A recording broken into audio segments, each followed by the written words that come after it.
Grant Knowles caught up with David Allan, who tells us more about Allan bloodlines.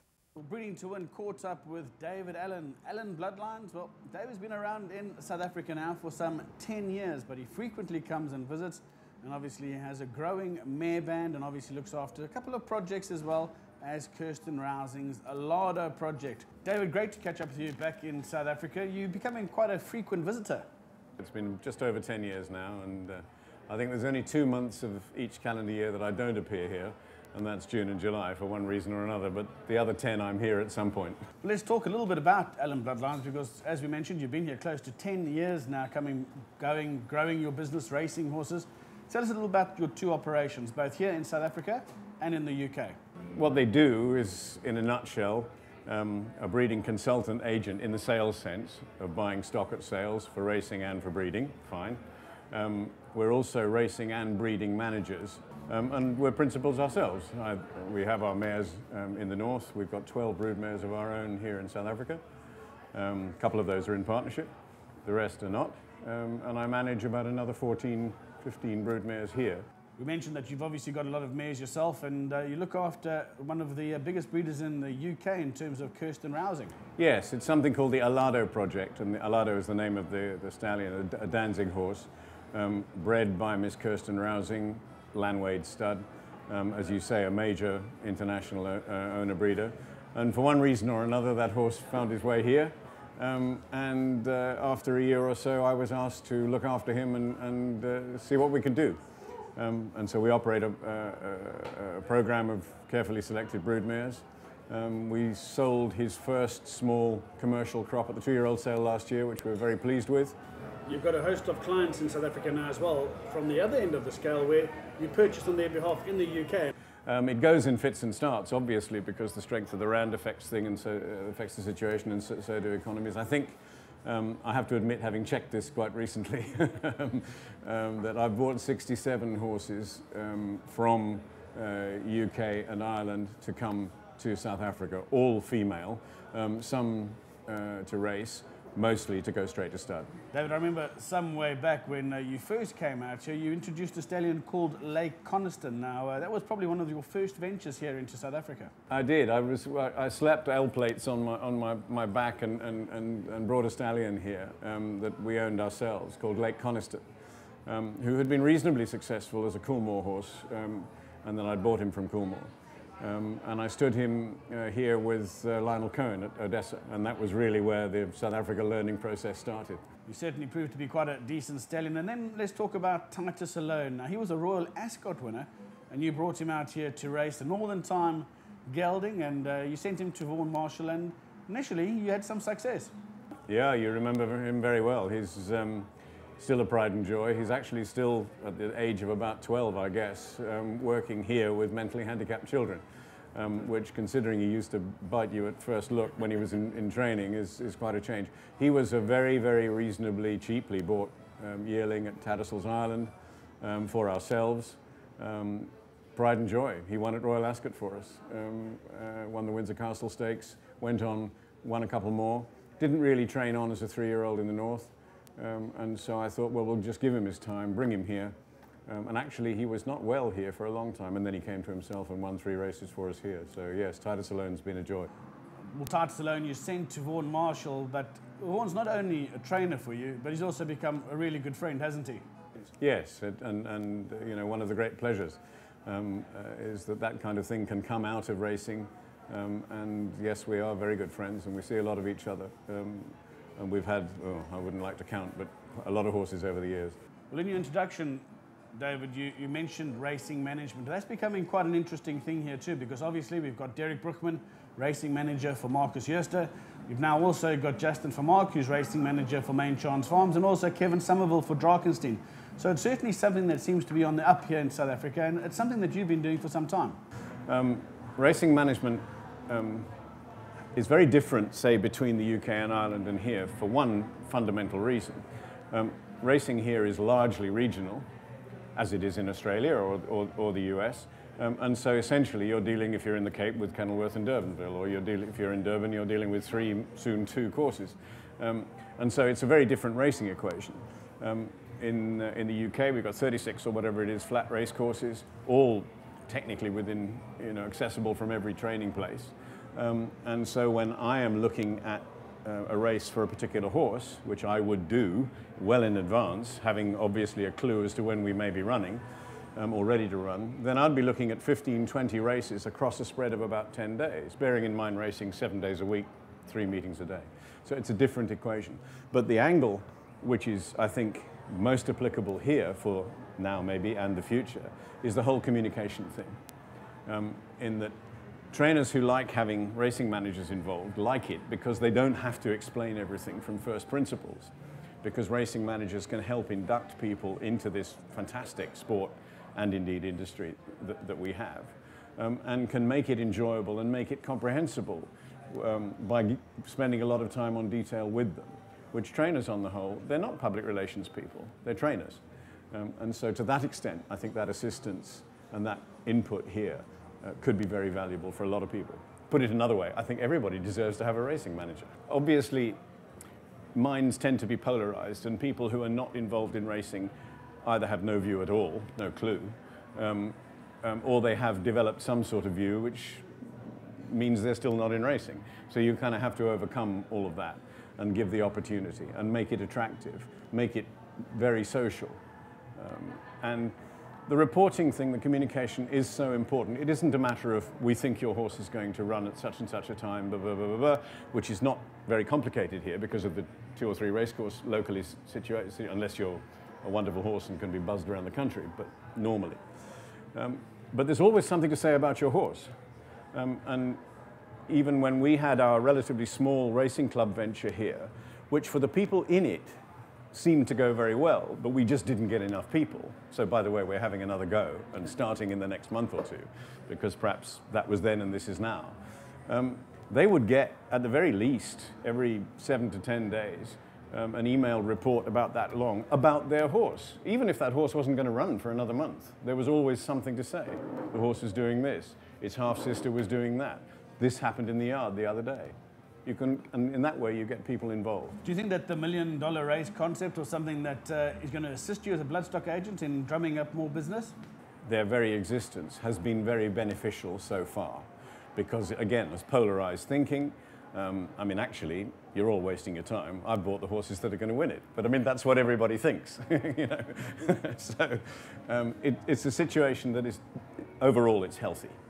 I think that it's a short-term situation. I think it'll develop in a different way. There will be bonus races continuing, but maybe it will attract people who will actually see that there's a broad spectrum of opportunity.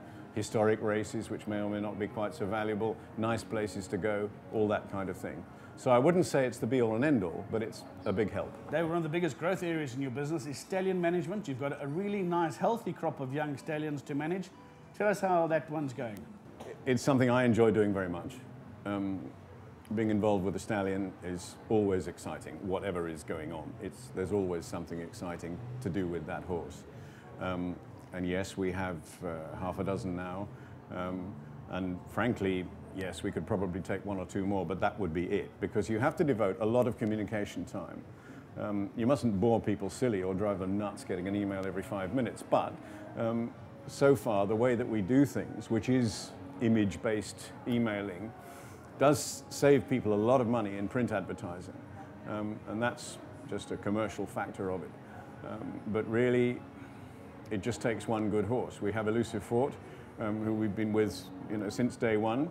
It looks very much as if he has the makings to be, shall we say, another successful son of Fort Wood. Maybe more successful than the others. We'll catch Dynasty one of these days. But at the moment, we're just starting out. And he's very exciting. We have a new Stormcat horse coming in that I saw yesterday at the Alchemy Stud. Where's That Tiger? An absolute ball of speed, and he's got everything going for him. And then on the other hand, although in a sense it's a bit of a labor of love, you have a non-commercial horse like, say, Stage Light, who really has been hidden away for quite some time, now moves to a stud that really appreciates, and you think, good grief, this is the only son of Mangeur standing in these parts, so that you can make something out of that as well. Not a bonanza, but you can get into very interesting territory. I shall certainly be sending a Darshan mare to him, because you're kind of silly if you don't. You've booked space with Breeding to Win, and obviously you're going to be highlighting those stallions and obviously what Allan Bloodlines has to offer. And obviously we'll be able to keep up to date with the progress these stallions are making, but Elusive Ford certainly has got off to a flying start. As a matter of fact, he's got off to a start that kind of took us by surprise, if we're really being honest, because here you've got a triple Group 1 winning 3-year-old and older horse that you really wouldn't expect to have very early 2-year-olds. But then bang, bang, bang, these 3 came out, and they're not little squibs that are going to disappear. These are lovely scopy horses that did very well in their first efforts. So we're very optimistic, and I mean, he's a magnificent horse to look at. And of course, he now stands at Clipdrift, which, best way to say that is that can only be good. Right, 2 final points before we move on, but the one obviously you've now recently appointed a new South African rep. How do we get hold of her, and what's her role going to be? And well, she's Karen Wright. She's involved in racing to the extent that her son is jockey Gareth Wright. So she knows the racing scene, very well indeed, as an ever-present mum, and as somebody who takes a professional interest. She's joined us particularly to help with the new efforts as far as a racing group is concerned. I always shy away from the word syndicate, unless you really mean it. We're talking about clubs and groups who in one way or another will become involved with horses and benefit from the money that they win. Karen is going to work very hard on that, especially bringing in people on the fringe of racing who like it but haven't actually found a way in yet for one reason or another, and people who are absolutely outside it. And that will also include approaching companies with whom we're connected or she's connected one way or another to do what, after all, major racing and breeding companies do anyway, which is use the racecourse as an entertainment base and a place to have fun with their clients and staff. So that's a lot of what she'll be doing.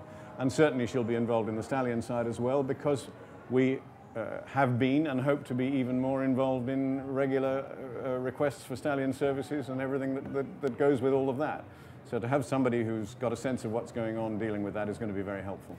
final question, obviously Allan Bloodlines has been pretty instrumental in being involved with the pinhooking, and you've teamed up recently with Balmoral. Tell us a little bit about that partnership and how it works. Yes, pinhooking. Well, of course, it's a word that you hear every 5 minutes now in anywhere near South African sales. And I absolutely stand by this comment. Pinhooking makes the bloodstock world go round. Now, when you and I talk about pinhooking now, we're talking about pinhooking yearlings out of yearling sales and into the 2 ready-to-run sales, the Joburg one and the Cape sale, which is indeed pinhooking. There are also 2 other types of pinhooking which are done on the grand scale elsewhere, which is pinhooking broodmares, turning them around within a year and selling them and their foals, and particularly pinhooking foals, which is huge. This Balmoral exercise, I would say this, wouldn't I? But they are preeminent, they are superb at the entirely specialized art and science of producing a yearling which has been through a sale to be ready on a single day, which is predetermined 6 months or whatever it is beforehand, to show him or herself off, not madly stressed, but to show off exactly what the potential is there. It's a remarkable task or a remarkable achievement to do it. The people who do it in the north, they don't do anything else. That's what they do. Balmoral does it, and I'm pleased to be working very closely with them in 2 areas. One, the sales and promotion of the whole operation, both here and internationally, because we have quite a few overseas investors who are silent in a sense, but they come in and say, yeah, okay, I'll come into that JPEG or that dynasty or whatever it is that we've just done. And in sales selection, which I work with both Nicola and Mark on as well. So it's a really exciting string to our bow. Well, in summarising, David, 10 years ago, you stumbled across Cape Town, South Africa. You came out here, you started making investments into both the breeding and the racing side of business here.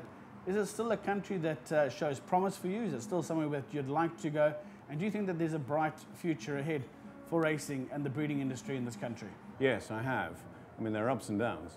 And at the moment, we have to wonder what the currency is going to do more than anything else. Because if you have an overseas head on when you're here, which you shouldn't really, you should have a South African head on, then your balance sheet looks a bit awful when the rand weakens. However, that aside, we're in a very, very knife-edge situation as far as African horse sickness and the protocols are concerned. Yes, some people will say, it's been going on for 25 years, but there are real green shoots which may well allow us to be in a freer import-export situation. My personal ambition, which may or may not ever be achieved, is to be able to breed here, and with other people, not just us, but to breed here to northern time, and for it to be worthwhile to export horses from here into Europe to be sold to race. That's my ambition, and that's what I've been working towards all the time. I need the export protocols to help. Believe me, as soon as we can have 2-week quarantine or whatever it is here, I'll be doing it.